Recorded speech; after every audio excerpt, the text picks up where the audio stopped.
Mga fans ni na Janine at Kim, matindi ang rambolan online.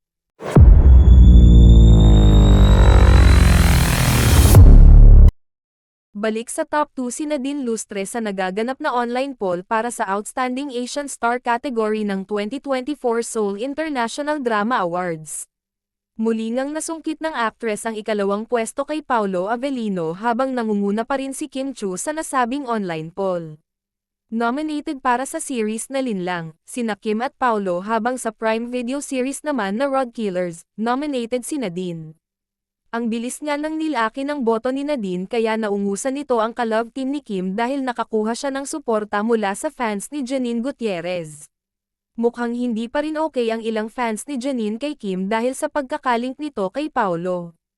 Kung matatandaan, nabalitang naging magjowa sina Paolo at Janine. Viral ngayon ang post ng isang fan group ni Janine sa Instagram na naghihikayat sa mga kapwa-fan ng aktres na suportahan si Nadine para matalo ang isang personality na tinawag nilang K. Post nito, Team Janine, need ng help ang isa sa mga kaibigan ng ating Asia's rising star. Please guys help natin si Nadine. Ang goal natin, si Nadine ang makapasok at huwag pumasok si K. Kinundina naman ng mga Kim Pao fan ang pananabutahe ng fans ni Janine kay Kim. Say ng isang Kim Pao fan, ginagamit ninyo pa si Nadine. Tantanan ninyo nga pang gagamit, mahiya naman kayo.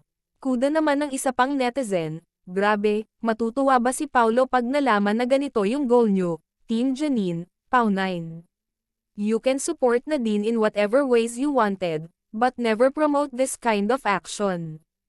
Anong ginawa ni Kim sa inyo? Ano? Tuldok. Nakakaloka nga ang ibang fan, nadadamay pa ang pangalan ng idolo sa mga mali nilang gawain. Tiyak na walang alam si Janine sa pinaggagawa ng ilan niyang fans at I'm sure hindi siya matutuwa kapag nalaman niya ito.